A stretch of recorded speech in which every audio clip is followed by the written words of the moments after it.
Hey guys, it has been an extremely long day, and so I'm going to try very hard to keep this very informative and yet still short and sweet.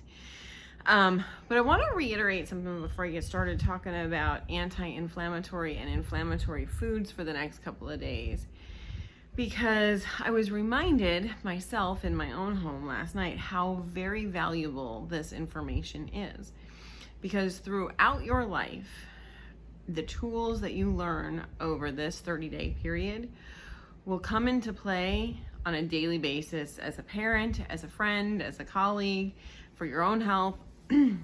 And so we had a situation last night where my son was under the weather, and I was trying to determine whether or not it was viral or whether or not it was inflammatory, whether there was a trigger, whether it was food poisoning, etc. And even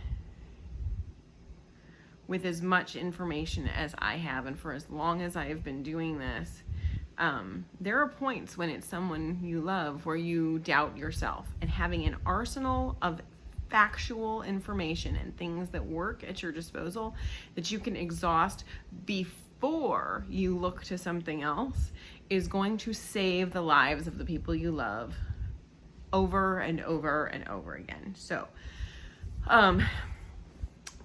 today I want to talk about the inflammatory food list I put up yesterday, because I know a lot of people saw things on that inflammatory food list that are staples in their diet. And one of the things that we have to overcome is how programmed we are with misinformation. The entire food pyramid is misinformation. Most of what we hear from like the American Diabetes Association, the American Pediatric Association, the American Medical Association with regard to nutrition is just backwards. And the reality is that your doctors do not learn anything about nutrition or prevention in school. Nothing. So they have no idea, and they are regurgitating misinformation that they've heard, not even misinformation that they've learned when it comes to nutrition.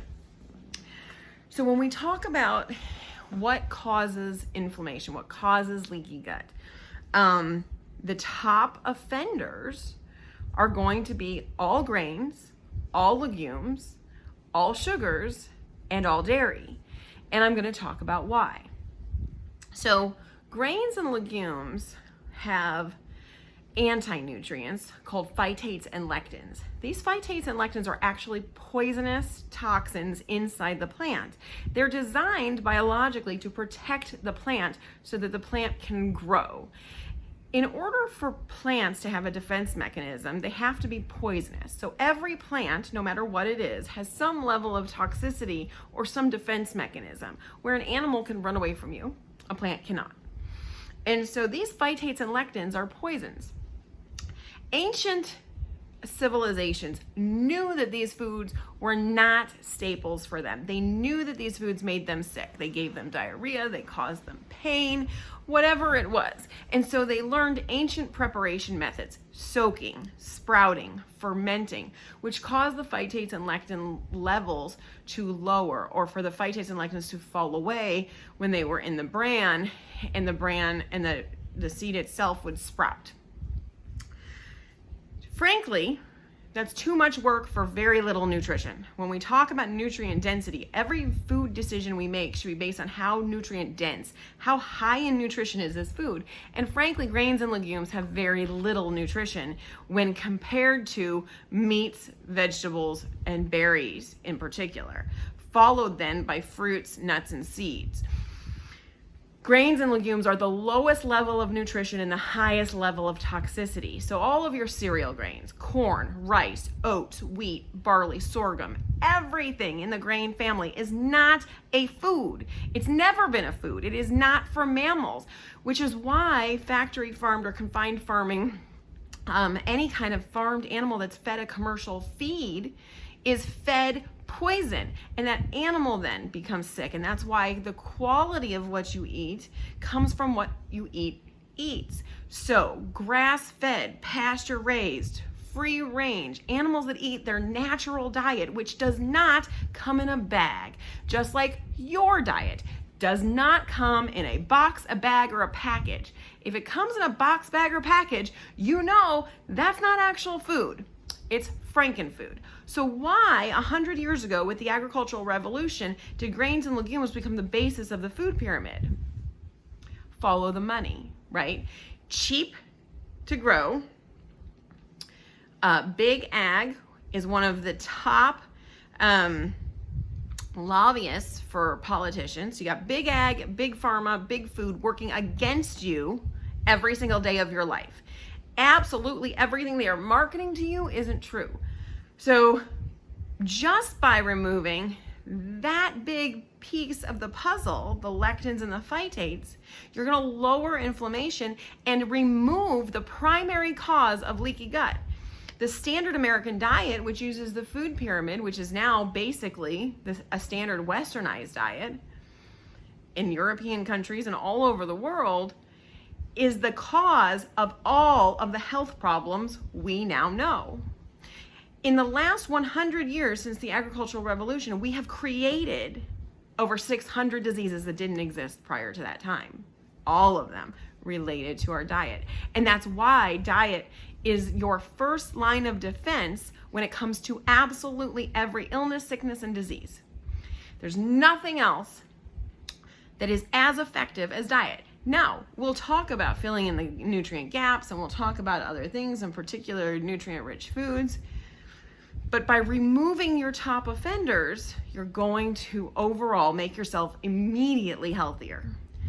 Next is sugars. This should come as no surprise. Refined sugars are a major source of inflammation, a major source of organ damage, a major source of hormone damage. There's not one good thing that comes from refined and processed sugars or sugar alcohols. So even these things that they market to diabetics as sugar-free use sugar alcohols, which actually have been scientifically proven to cause diabetes, because they are thousands of times sweeter. And the body recognizes that sweetness and still releases the same amount of insulin, whether it's sugar or it's a sugar alcohol. They're not safer. So things like erythritol, xylitol, sucralose. Obviously, aspartame we know is poisonous. Aspartame comes in many forms and has lots of different names. Acesulfamate potassium isn't potassium. It's a derivative of aspartame. It is a neurotoxin. It leads to 22 different neurological disorders. So if something says sugar-free, it's going to be just as bad, if not worse for you, than the sugar. High fructose corn syrup cannot be digested by any organ in the body. It cannot be broken down. It goes immediately to the liver, gunks up the liver, clogs up the liver, the exact same way that alcohol is processed by the liver. And one other thing does. One thing that slides by and pretends to be healthy. Agave syrup. Agave syrup is exactly the same chemical composition as high fructose corn syrup, and it is highly processed and refined. It is not in any way, shape, or form natural. So get that out of your head. As an alternative, dried fruits, coconut palm sugar, green leaf organic stevia, not white stevia. White stevia is adulterated with sucralose or aspartame, but if you see green leaf stevia, so something like, not Truvia, but something like Sweet Leaf is a good brand of stevia. Stevia is also low glycemic. So is coconut palm sugar and coconut nectar. And coconut palm sugar is now available all over. Even Walmart carries it. You can use raw, local honey. Not honey from the store, not honey that's been pasteurized. You want raw, local honey. What else? Lohengao. Why can't I think? I can't think of what it's called. It'll come to me and I'll post it. But it's gaining monk fruit. There it is.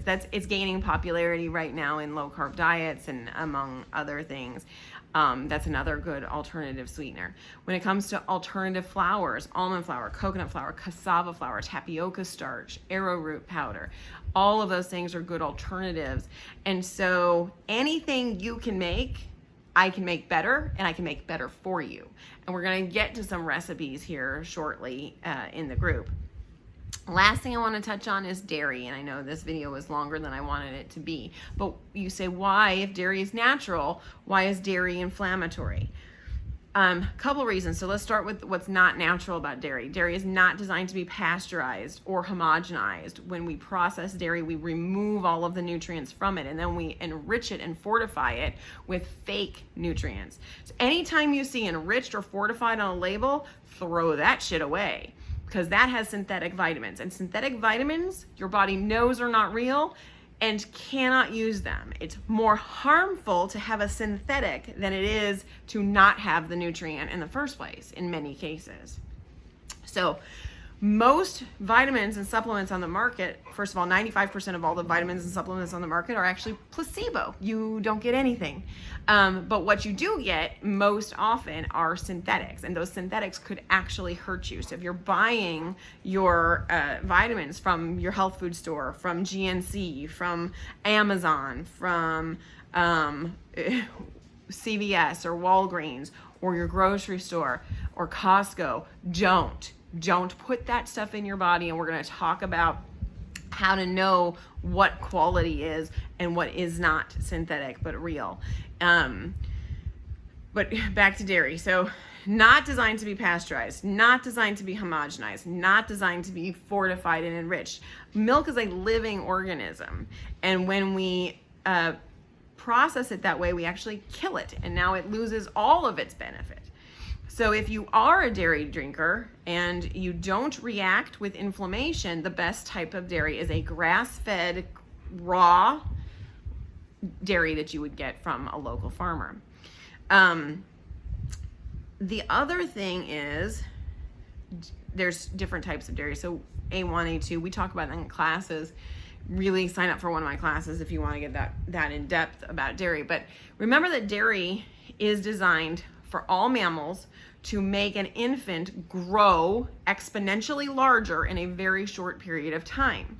So dairy's job is to raise insulin. Insulin is our growth hormone and tells our body to gain weight rapidly. It sets off a series of other hormones. There is no mammal designed past infancy who needs dairy. Once a child is weaned from the breast, there's no reason to give it milk. We simply don't need it. Only for the time period where we are growing that rapidly do we need breast milk. Cow's milk is just breast milk that we have packaged for our consumption.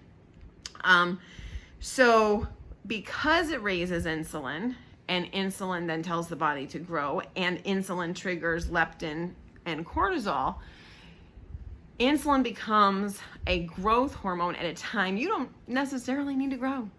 And so what happens is you then raise inflammation. So joint pain can be associated with dairy, skin issues can be associated with dairy, even behavioral problems can be associated with dairy. So while dairy doesn't cause leaky gut, dairy does exacerbate and cause some types of inflammation. So when we look at leaky gut, your biggest offenders are going to be sugar, grains, and legumes. When we look at inflammation, all of those things plus dairy. Another is going to be soy, but soy is a legume. Soy is not a health food. It is a phytoestrogen. It screws up your estrogen and tells your body to gain weight, and it is also a carcinogen. So soy is not a health food, and soy sneaks into everything. Check every package and every label, because soy can be used as an emulsifier, soy can be used as a preservative, soy can be used as another source of protein, and soy protein isolate is actually illegal in most countries, and the FDA refuses to examine it for human consumption. The only time soy protein isolate has been examined in the United States was to put it in cardboard boxes, but now it's in your food, and we know that that's dangerous. Soy is one of the leading causes of hormonal cancers, as well as things like gynecomastia, man boobs, and early onset puberty in children because of the increased amount of soy in our diets and other phytoestrogens. We'll get to those later or in another class. I think that's all I wanted to talk about. So tomorrow we will talk about, on the flip side, if these are the things you do not eat, what do you eat to reduce inflammation and heal a leaky gut? So I hope you guys have a great night. I'm sorry this took longer than I wanted it to, and I look forward to talking to you guys tomorrow.